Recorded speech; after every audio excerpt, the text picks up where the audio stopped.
여러분 반갑습니다. 이번 2학기 기업과 사회 과목을 맡은 울산대학교 경영학부의 김상원입니다. 반갑습니다. 네, 1주차 수업이 원활하게 진행되지 못한 점 다시 한 번 더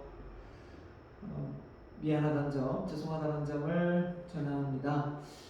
강의를 제가 처음부터 많은 줄 알았으면 미리 영상을 찍어서 올렸을 텐데 뒤늦게 연락을 받아서 강의가 부득이하게 1주차가 원활하지 못한 점 이해해 주셨으면 좋겠습니다.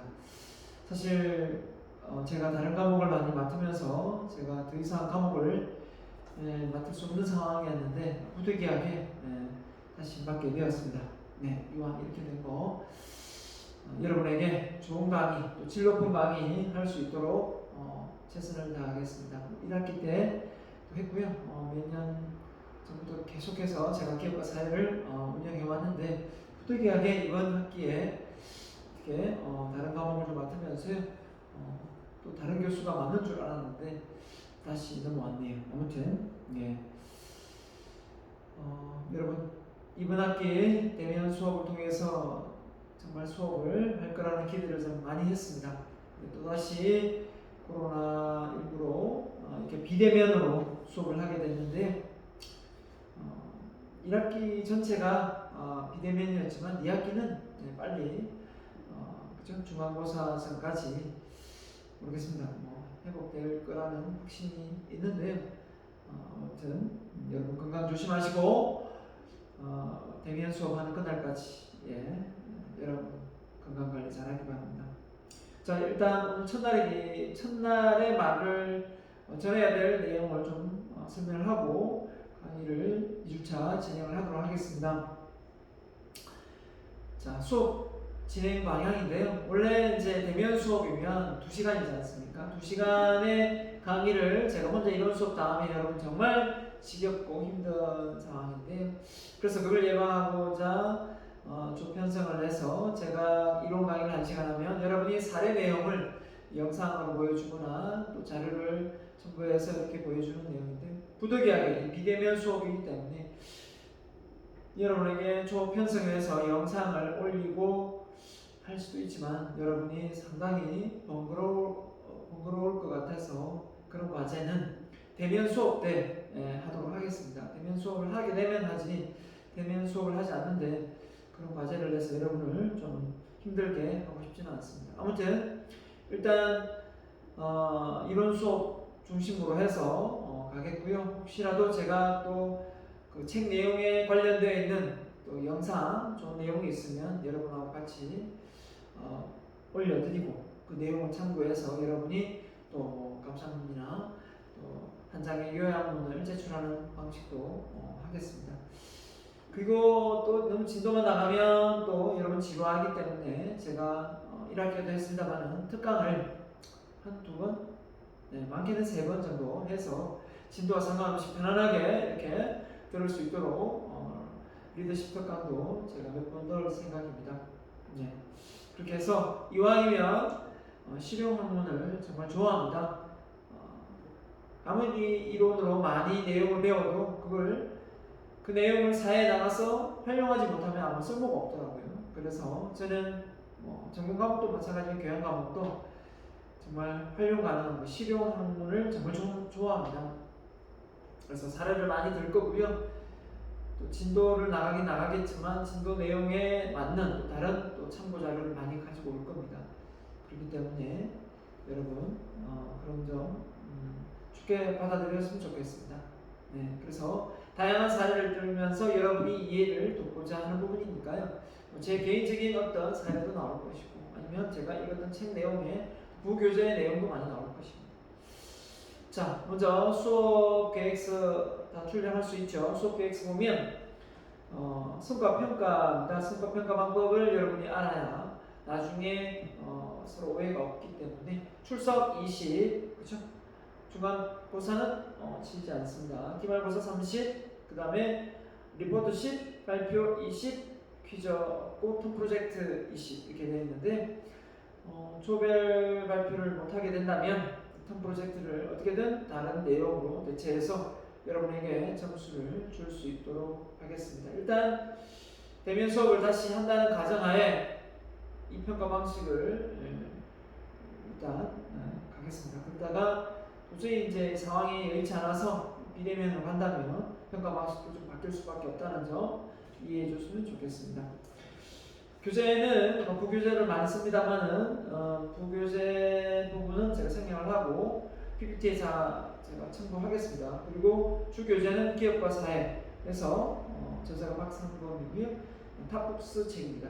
네, 책으로 교재로 가면서 이 책의 부족한 부분을 다양한 내용으로 첨부해서 여러분을 좀 더 기업과 사회를 이해하기 쉽게 제가 강의를 해드리고자 합니다. 자, 이렇게 만난 것도 좋은 인연인데요. 좋은 인연으로 넘어서 저는 좋은 인맥으로 이어가고자 합니다. 좋은 인연과 인맥의 차이가 뭐냐라고 저한테 질문을 한다면 저는 그냥 단순히 이 수업을 통해서 점수를 따고 그 다음에 여러분 머릿속에서 저라는 존재가 잊혀지는 그런 존재면 그냥 좋은 인맥이라고 생각합니다. 근데 좋은 인연은 여러분하고 저하고 어떤 경험 속에서 뭔가 잊혀지지 않는 좋은 추억을 많이 만들어가는 거라 생각합니다. 나쁜 추억 말고요. 좋은 추억이요. 그 좋은 추억이 결국은 사람이 과거를 뒤돌아봤을 때 그 과목을 통해서 제가 이걸 배웠지, 그 과목을 통해서 내가 이걸 깨달았지, 그 과목을 통해서 제가 이런 지혜를 얻었지 라는 생각을 할 수 있는 좋은 인맥으로 이어갈 수 있었으면 좋겠습니다.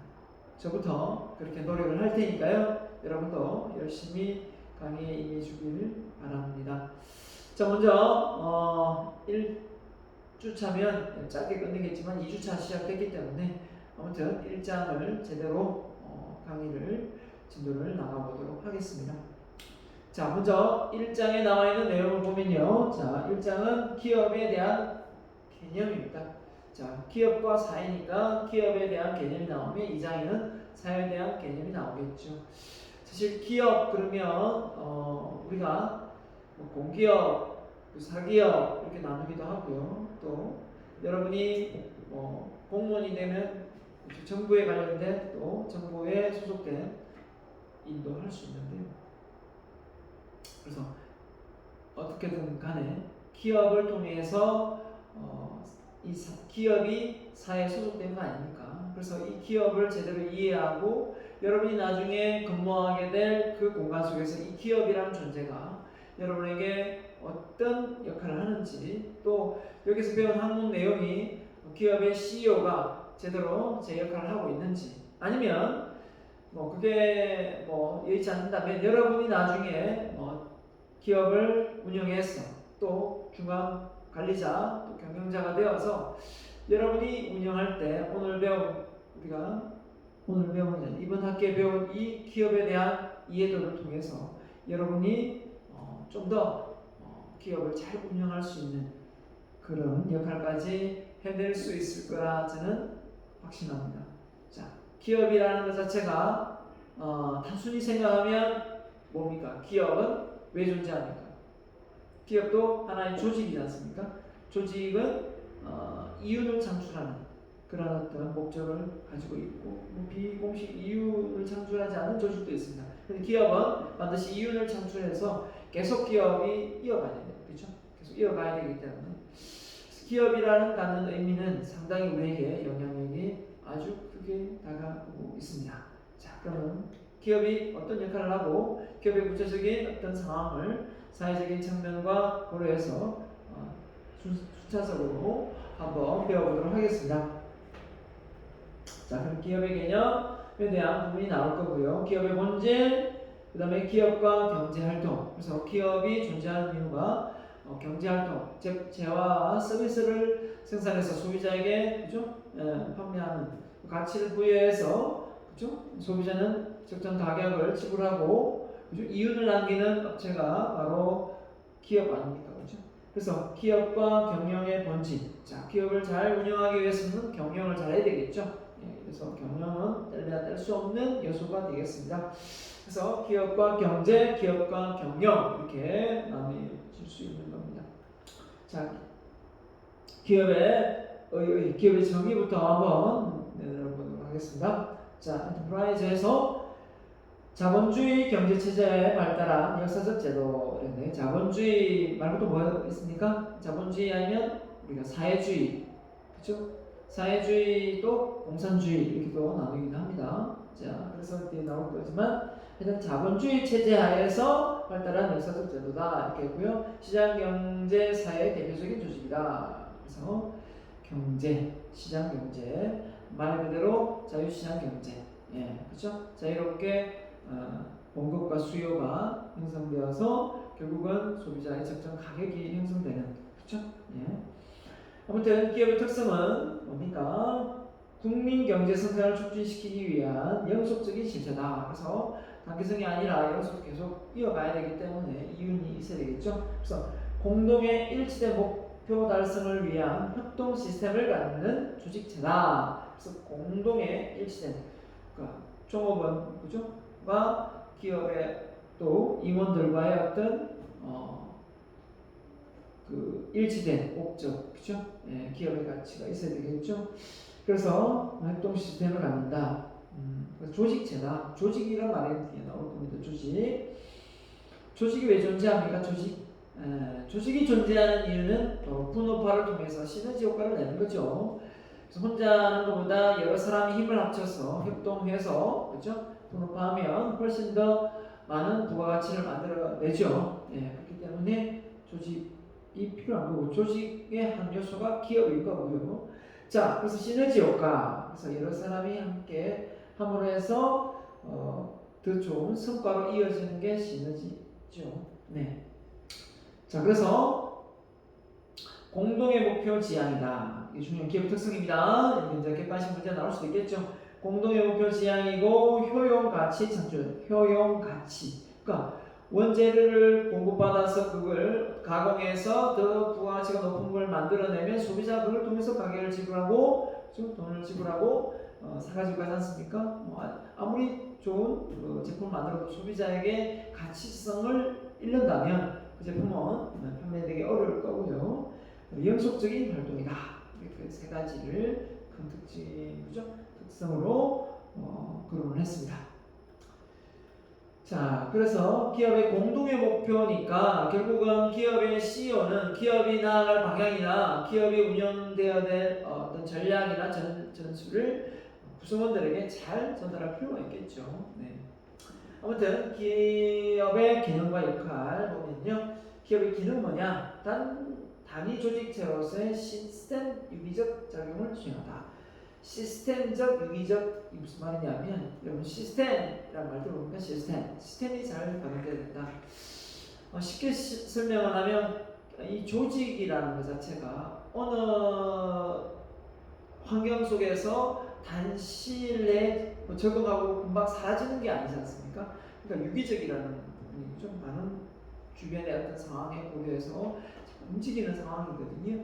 그러니까 이 시스템적인 부분이 어떻게 보면 어느 환경에는 맞고 어느 환경에 맞지 않으면 안 되겠죠. 그렇기 때문에 어떻게 보면 기업이 시스템화되어 있다는 얘기는 자동화되어 있다 이렇게 보면 이해가 쉽습니다. 큰 규모의 기업을 운영하면서도 그 기업의 그 CEO가 모든 걸 다 관할하고 있다면 시스템화되어 있다고 할 수는 없겠죠. 기업의 CEO가 어느 정도 손을 떼더라도 그 전체가 잘 회사가 운영되고 기업이 이렇게 돌아가야만, 운영되어야만 시스템화되어 있다라고 볼 수 있는 거지 않습니까? 그래서 어떻게 보면 장사를 하느냐 사업을 하느냐 이렇게 얘기한다면 장사는 시스템화되어 있지 않은 거고요, 사업화는 시스템화되어 있다라고 표현하는 사람도 많습니다. 경영학자 중에요. 자, 아무튼 유기적인 작용을 수행한다. 그래서 보면 기업의 기능의 경제 단위치나 뭡니까? 바로 생산, 뭔가를 만들어낸다. 제품과, 그렇죠? 재화와 서비스를 만들어낸다. 기업을 통해서, 그렇죠? 그 다음에 자본 단위치나 영리추구, 돈을 벌어서, 그렇죠? 수익을 남기면 이해관계자, 많은 종업원이라든지 돈을 대출을 받으면 대출에 이자를 줘야 될 거고, 정부에 세금도 내야 될 거고, 또 공급업체에 대한 재료비도 줘야 될 거고, 그죠? 네. OEM 방식으로 뭐 제품을 만들었으면 그 협업을 했으면 또 다시 비용을 지불해야 되고, 아무튼 영리를 추구하지 않을 수 없고, 조직 단위체다. 그죠? 인간관계, 조직이라는 게 사람이 모여있는 거지 않습니까? 뭐 기계가 모였다고 해서 조직이 되는 게 아니기 때문에, 그래서 사람이 운영되는 거기 때문에 인간관계의 유지입니다. 그래서 조직이 잘 형성되어 있다는 거예요. 조직이 사람이 운영하는 거야. 사람 2인 이상이 잘 운영되고 있다. 조직 문화가 아주 원활하게 그 성과를 내는데, 효율성과 효과성을 내는데 사람이 협업을 잘하고 있다. 이렇게 봐도 과언이 아니죠. 그래서 조직 단위체입니다. 그 다음에 상생입니다. 그죠? 이해관계자. 그렇지만 기업은 이해관계자, 정부부터 시작해서 소비자, 공급업자, 그죠? 뭡니까? 은행부터 해가지고 다양한 이해관계자들과 함께 존재합니다. 기업이라는 것 자체가 딱 혼자 이렇게 하나 단독으로 이렇게 운영되는 게 아니라 많은 이해관계자들의 어떤 그 도움으로 이게 운영이 되는 겁니다. 그래서 유한 킴블리의 유일한 그 CEO 박사님은 뭐라 했습니까? 자기가 많은 돈을 벌었다는 그 돈을, 그 수익을 결국은 잠시 내가 맡고 있는 것이지 사실 이 수익금은 사회에 환원을 해야 된다. 왜냐하면 그만한 어떤 그 사회 여건 속에서 내가 이걸 수익을 창출했기 때문에 결국은 그냥 내가 돈을 많이 벌고 이게 다 내 것이 아니다 라는 말을 했었는데요. 어디 보면 기업가로서의 어떤 앞서가는 그런 마인드, 그렇죠? 지금도 그런 마인드를 가지고 있는 경영자가 없는데도 불구하고 아닌 사람도 많은데, 그때 그 당시 그렇게, 그죠? 유한양행을 운영하면서 그런 마인드, 그러니까 국가가 먼저고 그 다음에 뭡니까? 기업이고 그 다음에 가정이고, 이런 순서로 우선순위가 가치를 두더라고요. 그러니까 독립운동을 하는 사람들에게 자금도 이렇게 내주고 하는 것 같아요. 자, 아무튼 그만큼 상생, 이해관계자, 조화를, 기업이 창업주가 자기만 잘 먹고 잘 살고, 예를 들면 현대자동차 계열회사에 있는 많은 현대사들의 단가를 후려치면서 현대자동차의 어떤 임금만 흘려 올린다면, 그죠? 임금 격차가 현대자동차 임직원은 뭐 1억 넘어가는데 그 계열회사의 중소기업의 그 종업원들은 월급이 5천만도 안 되는, 3천만, 2천만 원 되는, 이런 걸 놓고 보면 분명히, 그죠? 대기업과 이 중소기업 간의 임금 격차가 너무 심화되는 것을 정부가 어떻게든 조율해서 이렇게 맞추려고 노력을 하고 있지 않습니까? 그게 꼭 정부의 힘이 아니더라도 기업의 CEO가, 그죠? 잘 이렇게 해야 되는데 단가 후려치기는 안 하면 됩니다. 그죠?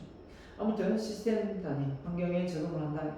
기업은 움직이는 유기체가 있습니다. 그죠? 유기적인 상황이기 때문에 조직이라는 것 자체가 한번 딱 짜여진 틀 속에서 그냥 있는 게 아니라, 이게 환경적인 어떤 측면에서 어떻습니까? 이게 안 맞아떨어지면, 그죠? 사라지는 겁니다. 그 조직은. 그죠? 그 기업이 사라지는 거랑 똑같아요. 그죠? 환경에 적응하고 경쟁자가 있을 수도 있고, 또 해외의 어떤 상황이 있을 수도 있고, 또 이번 코로나 이 환경적인 요소로 인해서 저 같은 경우에는 외부 출강이 참 많았습니다. 외부 출강이 참 많았는데 그 외부 출강, 그죠? 다 그냥 취소되고, 지금도 좀 이제 시작을 해보나 했는데 다시 또 다 취소됐습니다. 그래서 많은 대학, 춘해대도 많이 갔었고, 하여튼 경상대학, 이렇게 대학도 많이 다니면서 광양대학도 갔었고요. 출강을 많이 하는데 강의가 다 취소됐습니다. 네. 하지만 이 코로나가 언젠가는 종식될 거라고 봅니다. 그죠? 매년, 그죠? 빨리. 그런 것처럼 기업도 마찬가지입니다. 대기업이 문을 안 닫습니까? 대기업도 문을 닫습니다. 그죠? 대기업도 또 상황에 맞게 소비자에게 만족도를 높이고 고객의 불만족이 하면 어떻게 됩니까? 조직도 금방 문을 닫습니다. 하여튼 기업이 크다고 해서 안정적인 건 아니다. 있고요. 아무튼 책임 단위체가 사회적 기능 수행이다. 이게 뭡니까? 기업이 단순히 이윤을 창출해서 내부 고객인 종업원, 구성원들만 만족시키고 끝나는 것이 아니라 이 기업이 국가 경쟁력을 나타내는 지표가 되기도 합니다. 삼성이 잘 나가면 대한민국이 잘 나가는 것처럼, 그죠? 1등 국가가 되는 게 뭐냐면 그 나라에 1등 기업이 있다는 겁니다. 그죠? 그러니까 기업이 미국 같은 아마존이나 이런 그 애플이나, 그죠? 네, 이런 큰 기업이 전 세계적으로 1위를 할 때 우리나라에서 삼성이라는 기업이, 또 현대자동차라는 기업이, LG나 마기나, 그죠? 여러 가지 기업들이 해외에서 1, 2등을 할 때, SK나, 그죠? 우리나라가 성장해서 결국은 1등 국가가 되는 겁니다. 기업의 성장, 국가 경쟁력을 강화시키는 그런 요소까지 하기 때문에 결국은 이 기업을 운영하는 입장에서 개인 기업은 본인 거지만 법인을 설립해서 주식회사를 설립했다면 결국은 뭘 의미합니까? 그 기업은 내 것이 아니다. 내 게 아니다. 이렇게 생각하면 됩니다. 근데 법인 기업임에도 불구하고 회사에, 그죠? 돈을 마음대로 자기 개인 것이냐 사용해서 땅도 사고 차도 막 굴리고 하는 그런 법인 업체들이 참 많습니다. 하여튼 그 정신 못 차리는 부분도 있지만 정말 내가 이 사회로부터 어떤 혜택을 받고 기업을 운영해서 많은 이득을 봤다. 그걸 다시 사회에 환원해야 되겠다라고 말하는 기업의 CEO도 소속들이 우리나라에 등장하고 있다. 기업의 최고의 어떤 기부의 왕인 워렌 버핏이나 빌 게이츠 미국이 있다면 우리나라도 지금 소속들이 나오고 있습니다. 나중에 그 사례에서 제가 한번 다루겠습니다. 저도 우리나라에 이런 사람이 있나 할 정도로 제가 자료 조사를 해놓은 게 있습니다. 나중에 한번 공개를 하도록 하겠습니다. 그래서 일단 기업의 기능이 이렇게 다양하게 있다는 것, 단순히 우리가 영리 추구의 목적인 자본 단위체가 아니다. 결국은 이렇게 책임질 요소도 있고 상생할 요소도 있다라는 부분을 배워봤고요.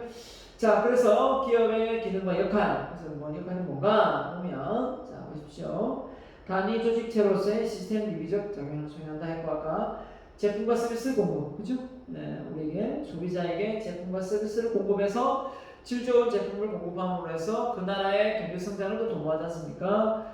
지금 제가 이렇게 여러분에게 이렇게 보여줄 수 있는 게 당장 없지만 결국은 여기에 제가 지금 영상을 촬영하는데 많은 기계가 들어가지 않습니까? 이런 것이 국내에서 만들어지지 않았다면 해외에서 전부 수입을 해와야 될 상황이지 않습니까? 그런 것처럼 제품과 서비스 공급에 대한 부분, 그 다음에 고용기회 창출, 가장 큰 요소죠. 네. 근데 이제 이게 요즘 어떻습니까? 이 4차 혁명 시대가 도래되면서부터 이제 IoT, AI부터 시작해가지고 자동화되면서 결국은 이제 이 로봇이 인간을 대체하는 데는 상황이 놓이다 보니까 앞으로 인공지능이 되다 보면 이제 운전을, 그죠? 무인으로 하는 그런 상황도 발생되고, 아무튼 앞으로 고용 기회가 기업을 운영하면서도 많이 이제 줄어들 것 같아서 걱정이 태산입니다.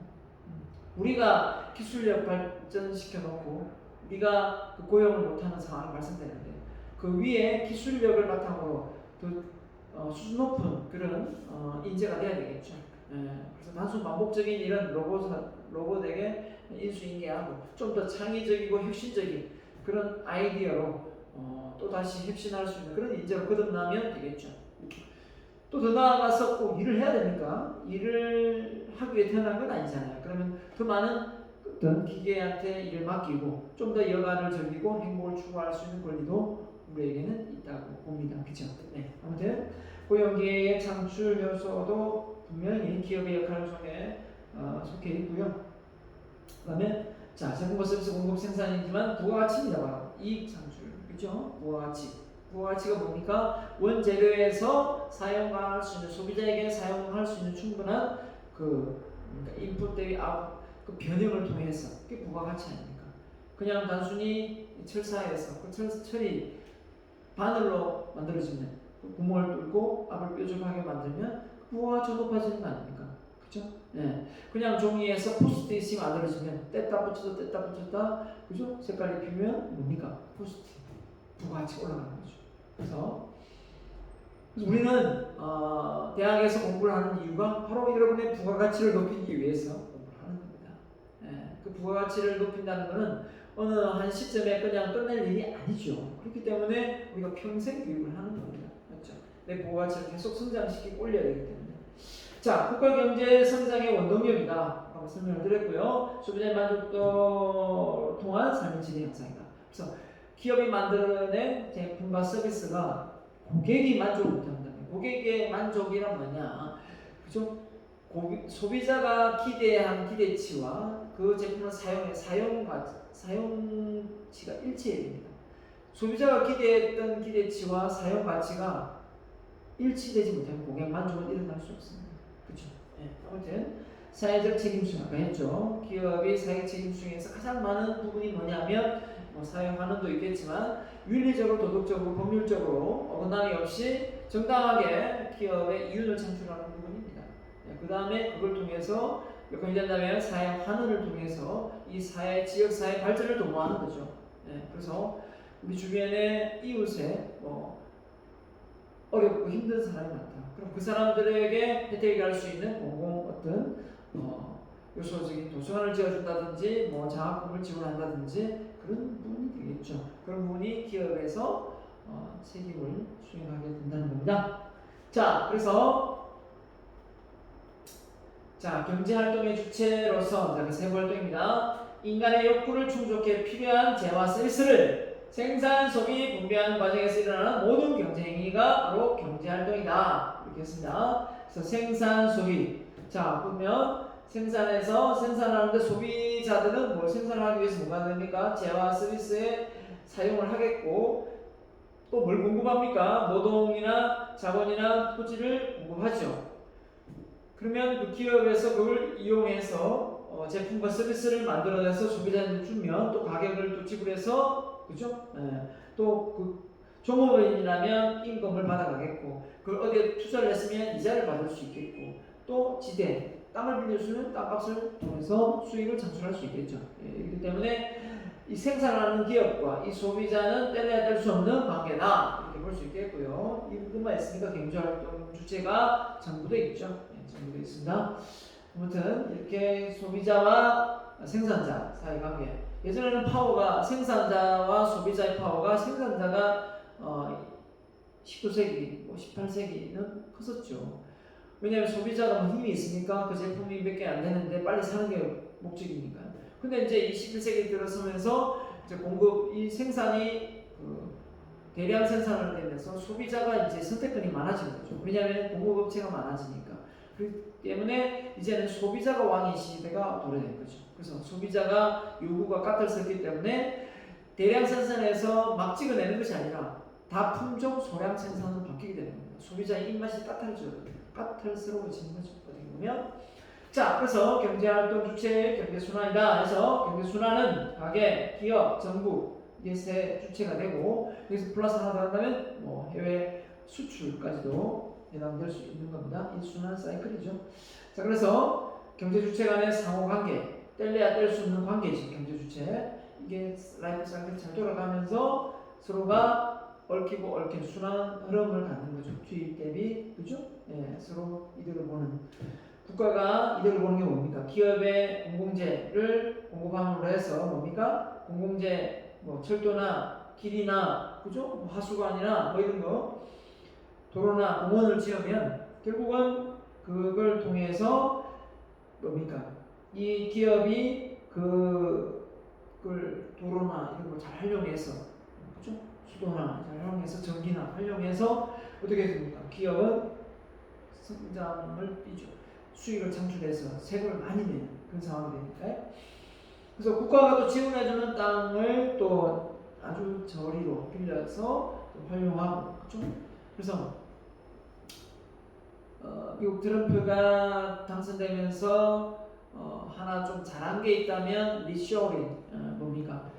자국의 기업이 임금이나 원재료가 싼 기업으로 싼 국가로 나가 있던 기업들을 다 이제 다는 알겠지만 자국으로 들어오게 함으로 해서 땅을 싸게 이렇게 빌려주고 좋은 위치에 공장을 짓게 해서 다시 그 고용을 창출시키는 그런 효과를 해줘. 그런 리쇼링이라는 건데 한마디로 이야기하면 홍성대군의 세국 정책처럼 이렇게 됩니다. 근데 그것도 한계가 있습니다. 그렇죠? 이미 글로벌화되어 있는데 그렇게 해서 그 자국을 위하는 길이지만 그게 어느 정도 맞는 거죠. 이미 지구는 글로벌화되어 있는데 자국의 이익만을 추구하면서 그렇게 가다가는 결국은 기업이 나라가 망하는 수가 있습니다. 그래서 적정하게는 맞아떨어질 수 있는 그게 정답은 아니다. 그걸 알아야 됩니다. 맞죠? 그렇게 가다 보면 모든 국가들의 기업을 다 자국을 들이게 되지 않습니까? 그렇죠? 어느 정도는 맞습니다. 어느 정도는 맞는데 너무 다 나가 있는 기업 다 나가버려. 현대자동차 저렇게 대물 많이 하다 보니까 귀찮아서 인도 공장 더 지어버리고 임금 싼데 그죠? 베트남 지어버리고 하면 현대자동차 문 닫아야 됩니다.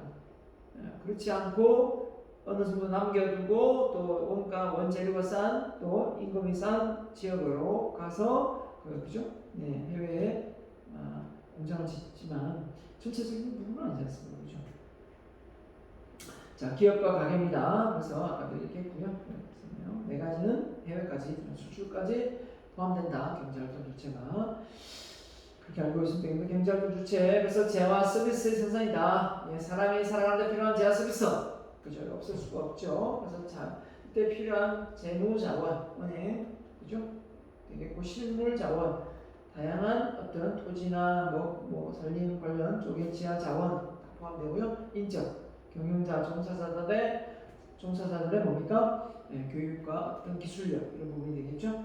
조직 자원, 조직 자원은 한마디로 얘기해서 조직 문화, 기업의 조직 문화 또는 그 경영자가 운영하는 운영 방식, 계획, 조직, 지휘, 통제, 이 경영 라이프 관리 기능이지 않습니까? 공식 조직도 있고 비공식 조직, 그렇죠? 공식 조직은 뭐고 공식 조직 일반적인 회의 석상이 되겠죠. 비공식 조직은 회식 장소 이런 조직이 될 수도 있겠죠. 네, 이런 것들이 다 뭡니까? 어떻게 보면 어우러져서 재화 서비스를 생산하는 요소가 되는 겁니다. 그렇기 때문에 조직 문화가 좋다. 그 기업에 들어갔더니 구성원들이 서로 인사 잘하고 배려 잘하고 하면 그 화합과 소통이 잘 되어서 결국은 기업의 시너지 효과가 일어나서 부가가치가 높은 제품을 만들어내는 것이고 들어갔더니 기업의 그 구성원들이 서로 따로 국밥이 되어 있는 거예요. 서로 친하지도 않고 서로 헐뜯고 막 싸우고 이러고 있습니다. 그럴 때 우리가 놓고 보면 그 기업이 앞으로 잘 될 건가? 이게 일부 직전인 거죠. 네. 자, 그런 역할 우리가 그 기업의 문화라는 것 자체는 하루아침에 이렇게 형성되는 것이 아니라 그 기업이 가지고 있는 어떤 나중에 문화라는 부분이 따로 나올 겁니다. 그 기업의 CEO의 마인드에서 꽃이 핀다고 해도 과언이 아니에요. 기업의 CEO의 마인드가 뭡니까? 아까 얘기한 기업은 내 게 아니에요. 이게 나의 소유다 이런 생각하고 기업을 경영하고 있다면 그 기업의 창업주는 어떻게 보면 이윤 창출의 목적만 있고 이걸 사회적인 책임, 어떤 사회적인 기여 이런 부분이 전혀 없기 때문에 많은 이해관계자들의 어떤 어려움이나 고충을 같이 이렇게 짊어지려 하지 않습니다. 내가 이득 보면 되는 거죠. 그렇죠? 네, 단과 후려치기 할 수밖에 없는 거예요. 자, 아무튼 그래서 그 다음에 기업과 경제, 그래서 경제 체제는 사람한테 필요한 자고 자본주의 경제 체제, 공산주의 경제 체제, 아까 설명했죠? 사회주의 경제 체제. 그 다음에 이걸 자본주의와 사회주의를 혼합해 놓은 혼합 경제 체제가 되겠습니다. 그래서 우리나라는 어디에 속합니까? 우리나라는 자본주의 경제 체제인 것처럼 보이지만 설교 들어가면 혼합 경제 체제입니다. 왜냐하면 모든 것을 우리 국가가 관할하지 않고 민영화시키지는 않았거든요. 민영화 안 된 것도 맞지 않습니까? 민영화시키지 못하는 이유 중에 하나가 우리나라뿐만 아니라 이 민주주의 사회가 가장 큰 단점이 뭡니까? 자유분방한 건 장점이지만 그 자유분방한 걸 목적으로 다수의 국민들에게 소수의 조직이 불이익을 줄 수도 있거든요. 예를 들어 수자원공사가 우리 데모한다, 물 공급 못하겠다. 한국전력이 우리 전기 공급 못하고 데모하자 이러면 어떻게 되겠습니까? 말도 안 되죠. 그럼 전기 다 끊기는데요. 그렇죠? 예, 뭐 철도회사가 우리 뭐 데모합니다. 철도 운영 안 합니다. 그렇게 되면 되겠다. 결국은 정부가 나서서 민영화 다 시키면 그런 상황이 발생될 수도 있겠죠. 그래서 민영화가 무조건 좋으냐? 이것도 아니라는 거죠. 그러니까 민주주의가 나쁘다가 아니라 민주주의가 좋은 점도 있지만 어느 정도 이 조직이 운영되고 잘 체계화되어 가려면 결국은 어느 부분에서는 이게 자유분방한 부분도 있지만 어느 정도 부분에서는 이 조직이 잘 분배되고 잘 형성되어 가기 위해서는 언어적인 공급과 수요의 측면에서 누가 조율해 줄 수 있는 부분도 있어야 된다라는 거예요. 특히 이번 코로나 사태로 인해서 미국의 어떤 의료 체계와 우리나라 의료 체계 정말 차이가 많이 났습니다.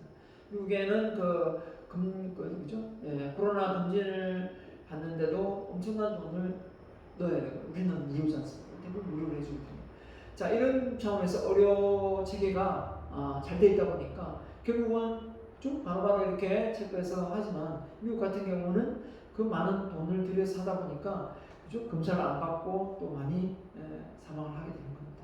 그래서 이번 의료 체계 시스템을 보면서 결국은 이 국가가 모든 걸 다 지배하고 가져가는 것을 민영화시킬 부분도 있고 아닌 부분도 있다. 이런 부분도 확실하게 깨닫게 되는 것 같습니다. 아무튼 자본주의 체제, 개인의 사유재산, 이익주거권, 직업선택권, 자유경쟁. 자, 정말 좋지 않습니까? 사유재산권, 이익주거권, 직업선택권, 자유경쟁. 이런 부분이 자본주의 경제체제의 가장 큰 특징입니다. 자, 그렇기 때문에 어떻게 보면 공정한 사회고 수요와 아담 스미스의 보이지 않는 손, 그죠? 수요와 공급이 맞닥뜨려서 가격이 결정되는 그런 어떤 자본주의 체제입니다.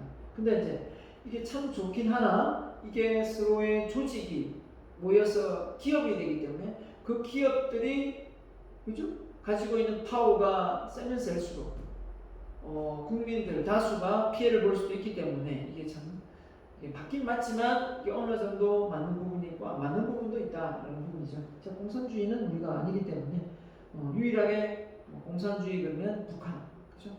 쿠바도 있지만 쿠바도 이제 자유주의 경제 체제를 유지하고 있고 유일하게 북한만 그죠? 유일하게 공산주의 체제. 그 김정은이가 그죠? 네. 어떻게든 형제도 막 그죠? 암살해 죽이고 이런 걸 보면서 사회주의 아닌 공산주의를 아직 주장하고 있는데 근데 많은 부분에서 또 사회주의로 넘어가고 있습니다. 중국의 영향을 안 받을 수 없거든요. 자기가 살아남으려면 그죠? 진정한 공산주의는 이제 없어지고 있다 이렇게 볼 수도 있는 것 같아요. 아무튼 완전 모든 걸 정부가 다 통치하고 민영화된 게 하나도 없는 거죠. 아직까지 북한은 아마 그렇다고 생각합니다. 자, 사회주의 경제체제입니다. 개인의 소유권을 인정하나 국가가 철도, 전기, 수도, 가스, 은행. 우리가 이게 사회주의 경제체제 비슷하죠, 그죠? 그래서 개인의 소유권을 인정하나 국가가 철도, 전기, 수도, 가스, 통신, 은행. 은행이 국가가 다 통제하지는 않으니까 완전 사회주의는 아니죠, 그죠? 우리 은행은 뭐 축협도 있고 뭐 농협도 있고 뭐 다 있지만 그걸 다 정부가 관할하지는 않지 않습니까? 자, 그렇기 때문에 뭐 새마을본부도 있고 치신부도 있지만 자, 혼합경제체제에 속한 부분이라는 거죠. 자본주의 경제체제와 수정하는 형태. 그래서 수정자본주의라는 표현을 씁니다. 자, 경기 안정과 성장을 위해 시장의 실패를 정부의 역할로 다소 보완하는 경제 정책이 여기에 속합니다. 자, 그 다음에요. 기업과 경제, 거시경제냐 미시경제냐 많이 들어봤을 겁니다. 미시냐 거시냐. 자, 어떻게 보면 경제를 숲을 보느냐 나무를 보느냐 이건 차이인데요. 자, 우리가 경제 뉴스 보고 경제 신문을 보는데요. 세상이 어떻게 돌아가는지를 알아야 거시적으로 미시적으로 알아야 되겠죠. 이게 또 공부만 열심히 하고 전혀 이쪽에 관심이 없는 사람이 있더라고요. 은행 금리가 어느 정도 되고 대출 금리가 어떻게 되고 뭐 환율이 어떻게 되고 뭐 이게 전혀 관심이 없는 사람 많더라고요. 자, 그러면 안 됩니다, 그죠? 내가 이제는 한 사람 한 사람이 개인 브랜드를 갖춘 이제 사람이기 때문에 옛날에는 뭐 어디 들어가야 그 기업에서 브랜드를 갖췄지만 이제는 내가 어느 기업에 있든 나만의 브랜드를 갖춘 능력자가 돼야만 이 조직에서 살아남을 수가 있어요. 그렇다면 내가 이 거시적인 미시적이든 이 환경 속에서 어떻게 돌아가는지 알아야 나의 몸값을 관리할 거 아니에요. 나의 가치를, 부가가치를. 그것도 모르고 내가 이쪽 부분에 열심히 공을 들였는데 뭐 예를 들면 컴퓨터 프로그램 개발 쪽에 열심히 공을 들였는데 그 프로그램이 없어진 거예요. 또 새로운 좋은 프로그램이 만들어져 가지고 내가 딴 자격증은 아무 쓸모가 없는 거예요. 그럼 어떻게 되겠습니까? 결국은 그 사람은 어떤 조직에서 부가가치 높은 인재가 돼서 월급을 많이 못 받겠죠. 받기 때문에.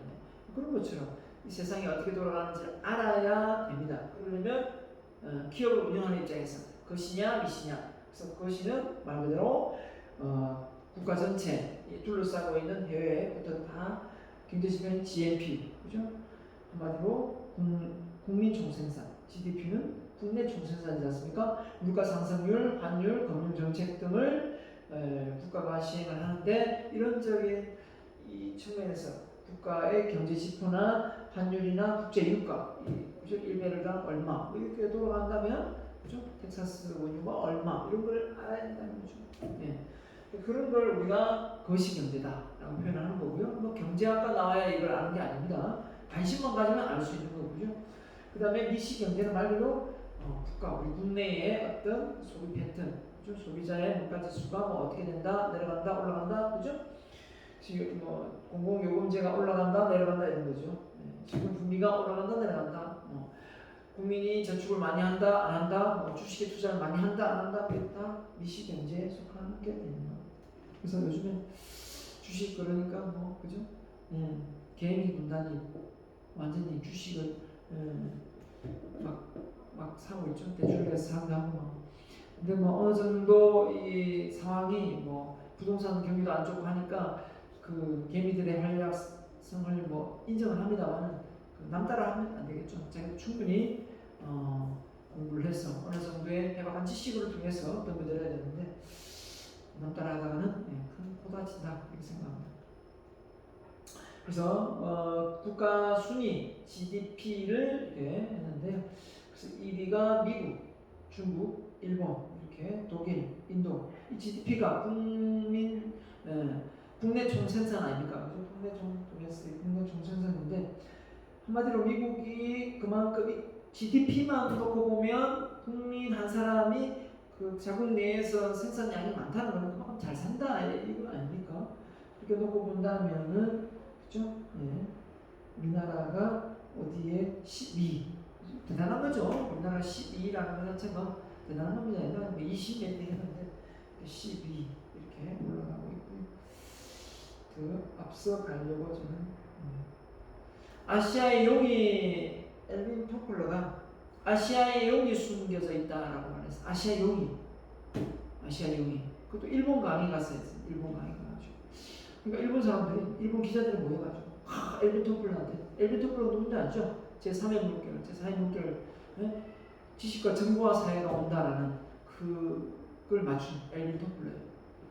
그 엘빈 토플러가 어떤 역할을 했느냐 설명을 드리면 김대중 대통령 때 국가 예산, 복지 예산을 엄청나게 잡아놨었는데 엘빈 토플러가 대한민국이 급성장하기 위해서는 앞으로 정보화 시대를 대비해야 된다 이러면서 김대중 대통령을 설득시켜서 어떻게 했습니까?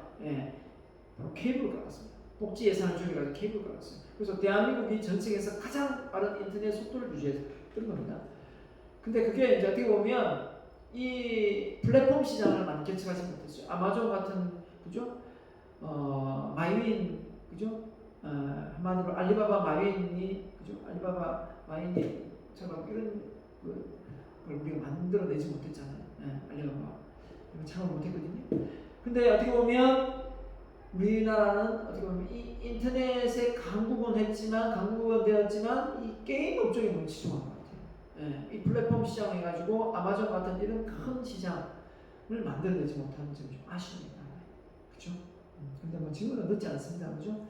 그래서 그 엘빈 토플러의 어떤 그 국가적인 어떤 컨설팅 작업이 있었기 때문에 가능했다고 하더라고요. 근데 이 엘빈 토플러가 일본에 가서 강의를 하면서 아시아에 용이 있다라고 말했어요. 아시아에 용이 있다. 앞으로 아시아에서 1등 국가가 세계에서 제일 잘 사는 1등 국가가 될 것이다 라고 말을 했는데 일본에서 이야기를 하니까 당연히 일본 기자가 저희 나라를 두고 하는 말입니까? 라고 했는데 아니요 해가지고 그러면 중국입니까?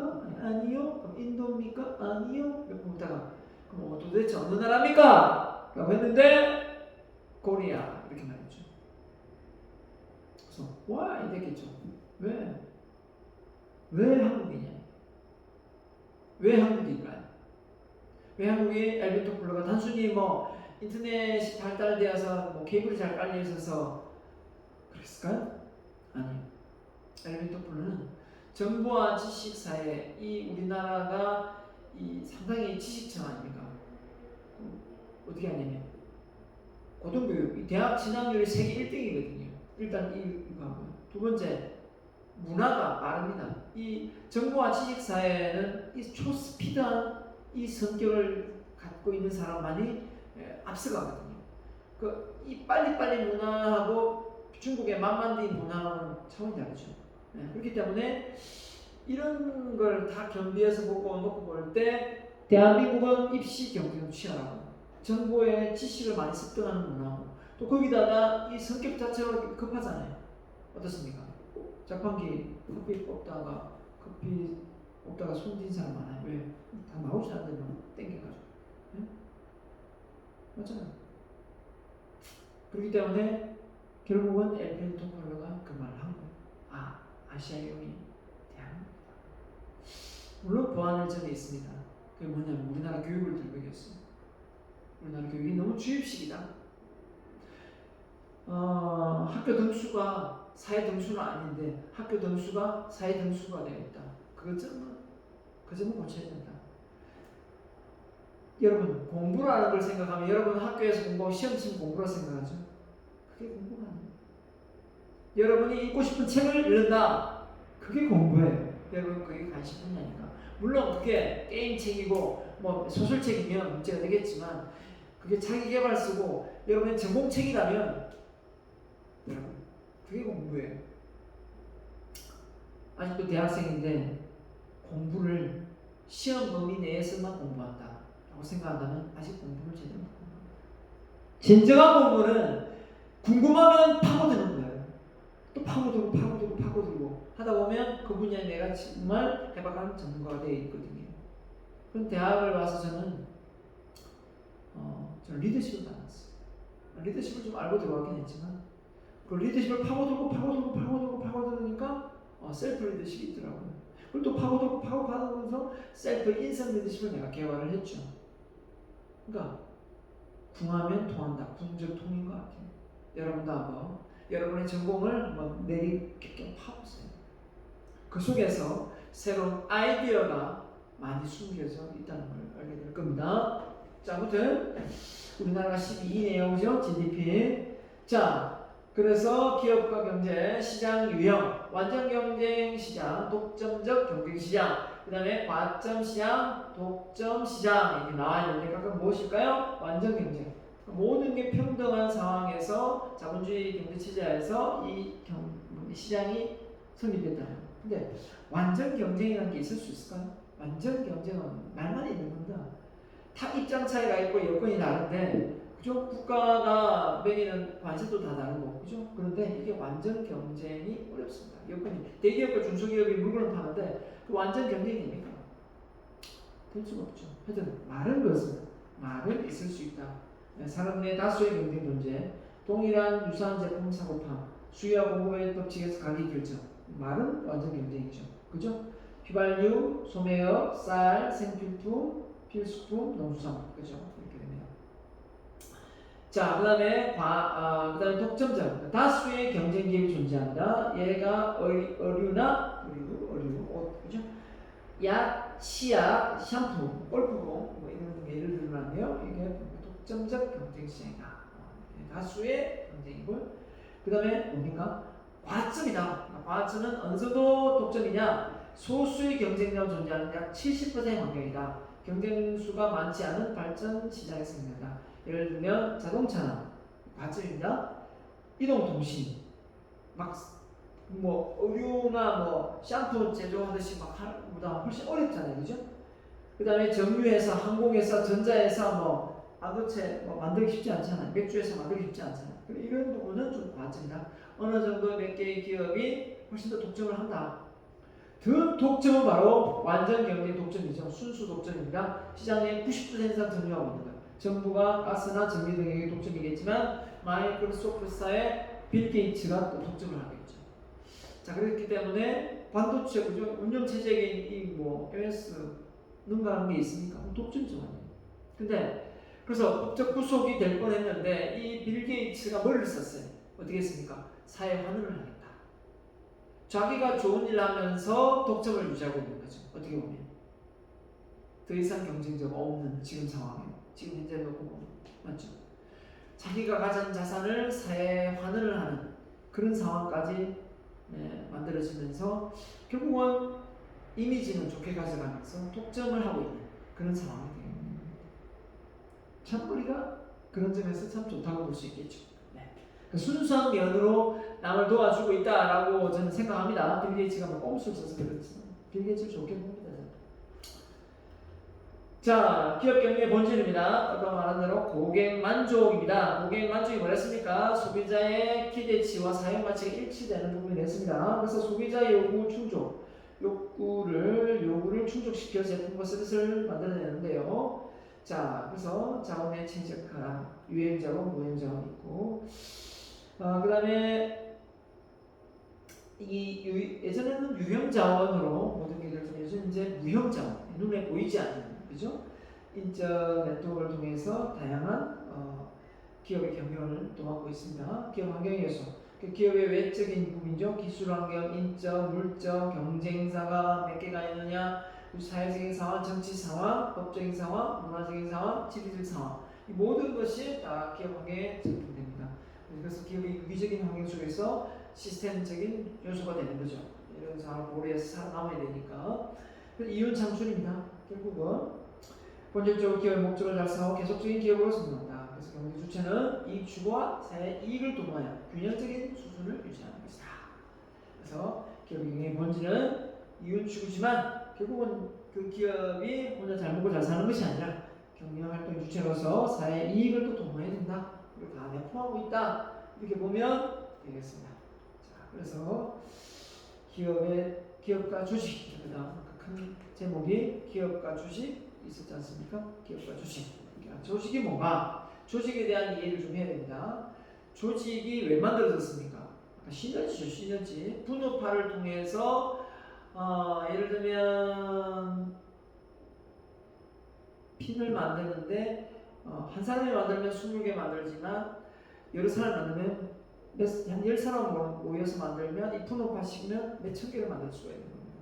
그래서 훨씬 더 개인이 하는 것보다 더 많은 생산성을 깨할 수 있는 거죠. 효율성과 효과성이 있는 거죠. 자, 개인이 목적 달성하기 위해 상호작용하는 전개하는 구조적 과정이다. 조직입니다. 계층화, 부분화, 권한화의 명령화. 한마디로 조직 안에서도 이 시스템이 잘 가동되기 위해서는 그게 명령의 권한, 부분화, 부서별로 나눠져 있고 이게 체계화되어 있지 않으면 시스템화되어 있지 않으면 결국은 이게 협업이 안 되는 겁니다. 잘 되지 않는 거죠. 그래서 결국은 쉽게 예를 들면 시스템이 잘 되어 있는 게 뭡니까? 바로 프랜차이즈 업종이죠. 프랜차이즈 업종의 세 가지 기본 요소가 뭐냐면 단순화, 표준화, 정문화거든요. 그게 시스템화되는 과정입니다. 단순화, 표준화, 정문화. 네. 이 시스템의 요소인데 결국은 체계화되어 있고 누가 말하지 않더라도 그 공정에서 그 과정이 자연스럽게 일어나서 뭐가 만들어지는 거죠. 헨리 포드가 그 자동차를 처음 만들었을 때 단가가 너무 비싸가지고 소비자들이 쓸 수가 없거든요. T형 자동차를 만들어서 이 제품 단가를 완전히 낮추겠다 해서 생산성을 향상시키지 않습니까?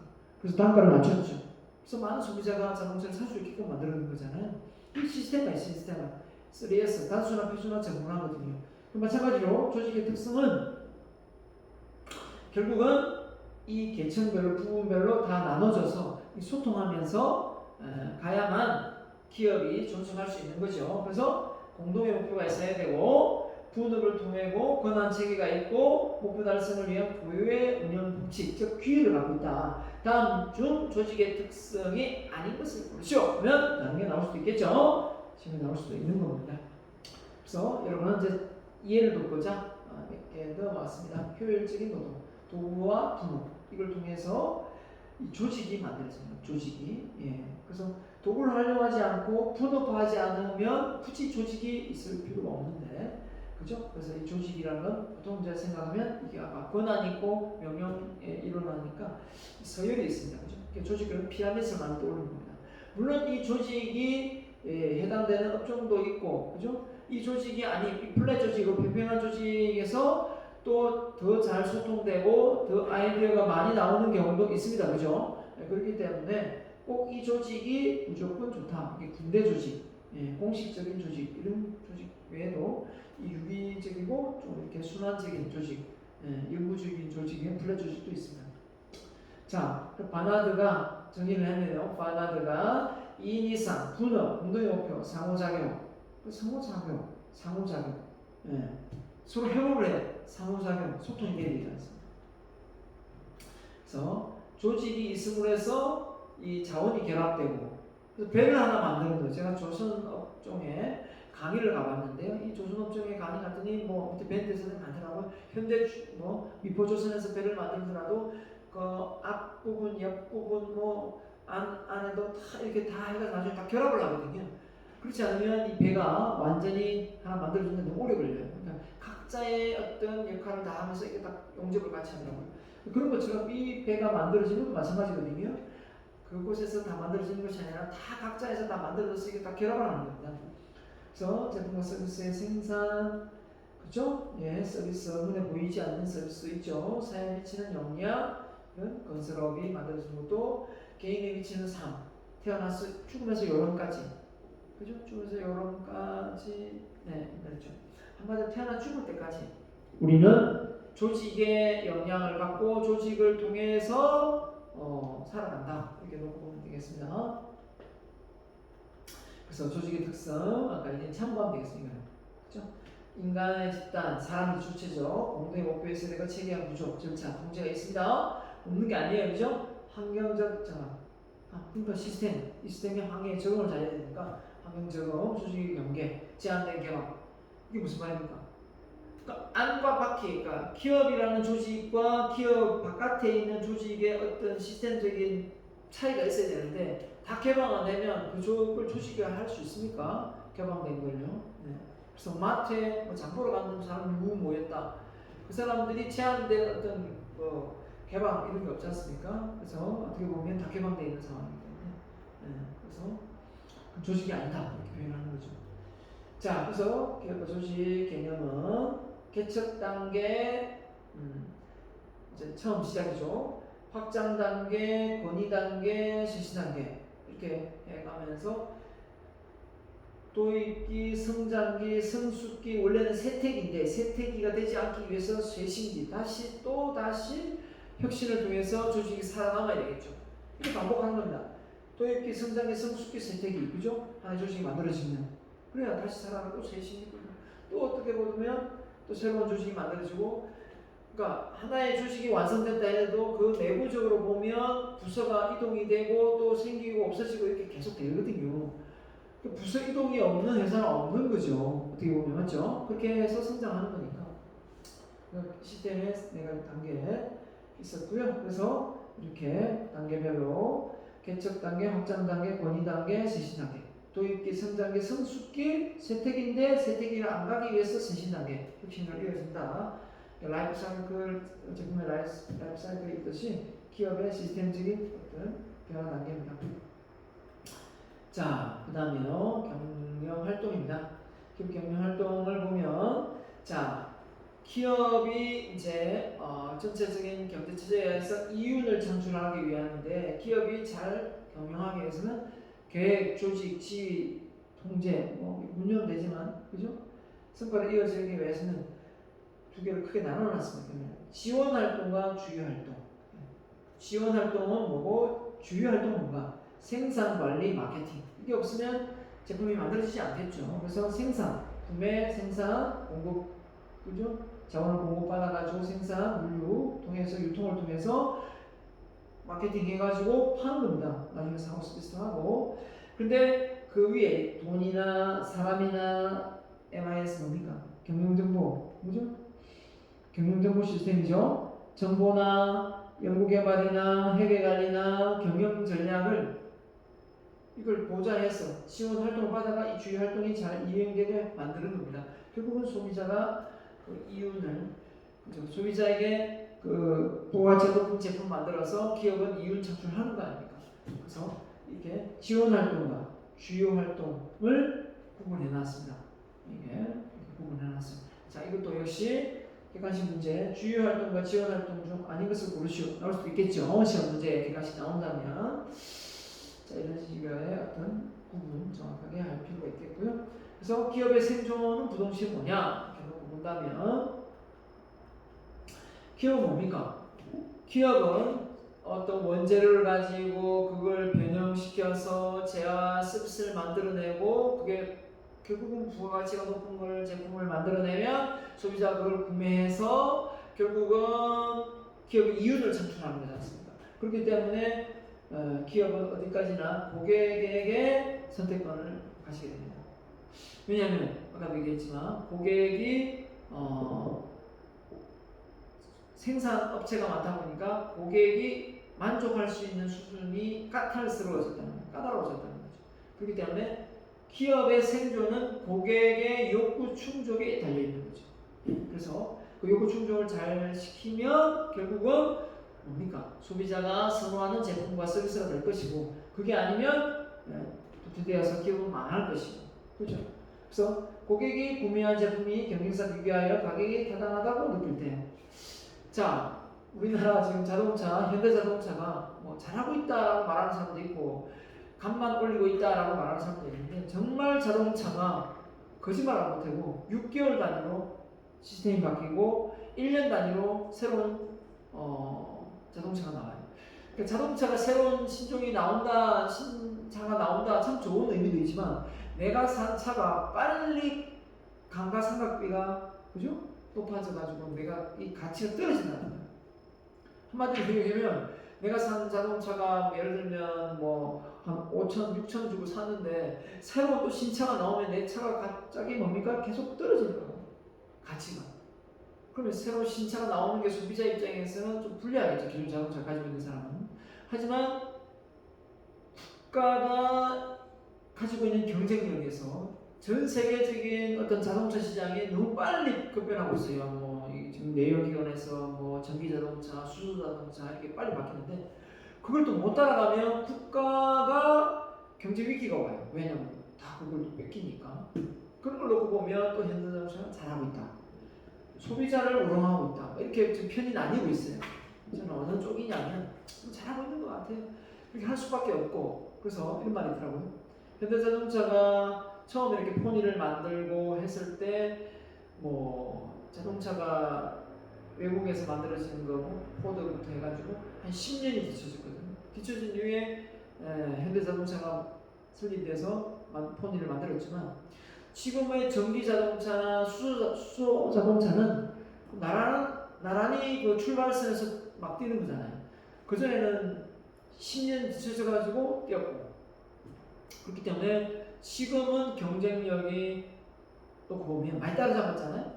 그렇기 때문에 앞서갈 수 있다 오히려 이 현대자동차 앞서갈 수 있다. 여러분 혹시 주식 관심 있으면 저는 현대자동차 주식을 사라 이렇게 말씀을 드리고 싶네요. 지금 좀 오늘 좀 내렸던데 자 내려가면 무조건 주어 담아라. 앞으로 내가 봤을 때는 한 30만 원 이상은 가능. 지금은 2배는 갈 것 같다. 나중에 또 주식 내려가다 매우 관심 많고요. 아무튼 본인 알아 판단하겠지만 내 예측입니다. 예측. 예. 자, 현대자동차 주식 사냐고요? 다른 거 사놨습니다. 저는 나중에 갈아탈 겁니다. 자, 밸류입니다. 밸류. 그래서 고객에게 가치를 주고 이익을 주고 그리고 적정 가격을 줬을 때 결국은 고객의 선택권이 주어지는 거니까요. 그래서 이건 책이 없습니다. 그래서 고객의 본주가 우리가 생각하면 그냥 물건을 사는 사람이 고객을 생각하면 내부 고객도 있습니다. 내부 고객, 그죠? 내부 고객도 있고 종업원도 만족시켜야 되고 또 뭡니까? 많은 공급업자, 이해관계자, 은행부터 정부부터 다 이해관계자입니다. 다 협력업체 다 고객에 속합니다. 그 다음에 직접 몸을 소비하는 고객도 있고요. 그래서 고객 만족이란 뭐냐? 바로 이겁니다. 기대 가치와 사용 가치. 고객이 기대하는 가치와 사용 가치가 일치될 때 고객은 만족한다. 그럼 고객이 기대하는 것보다 사용 가치가 높다. 그럼 고객 감동입니다. 고객 만족을 넘어 고객 감동. 고객 기쁘면 고객 감동을 받는 고객 만족이 아니라 고객 감동. 그 기대치보다 사용 가치가 더더더더 높다. 고객 놀람, 고객 졸동입니다. 고객 졸동. 그러니까 내가 예측한 것보다 그 사용 가치가 월등히 높으면 고객 졸동이죠. 자, 기업의 생존 부동시 결국은 뭐냐? 말 그대로 고객이 그 제품을 사는데 가격을 주고 사는데 비용 대비 그 가치가 높을 때 소비자는 모조매니의 지갑에 돈을 낸다. 맞죠? 그래서 결국 이때 가치보다 그죠? 가격보다 가치가 높아야 되는 건 당연한 거고요. 원가보다 가격이 높아야 기업이 이윤을 창출할 수 있는 거고요. 그 단가보다 원가가 높아야 안 되겠습니까? 그죠? 원가. 오케이. 납품 단가보다 원가가 높아야 이윤을 또 낼 수가 있는 거고요. 원가 대비. 자, 그렇게 가면 되겠고요. 자, 그래서 1장 여기까지 마무리하면서 여러분하고 다시 또 이제 2장에서 뵙도록 하겠습니다. 자, 장시간 강의 시청한다고 고생 많았습니다. 강의 내용, 전체 내용 요약해서 올려주면 되겠습니다. 대단히 수고 많았습니다. 마치겠습니다. 감사합니다.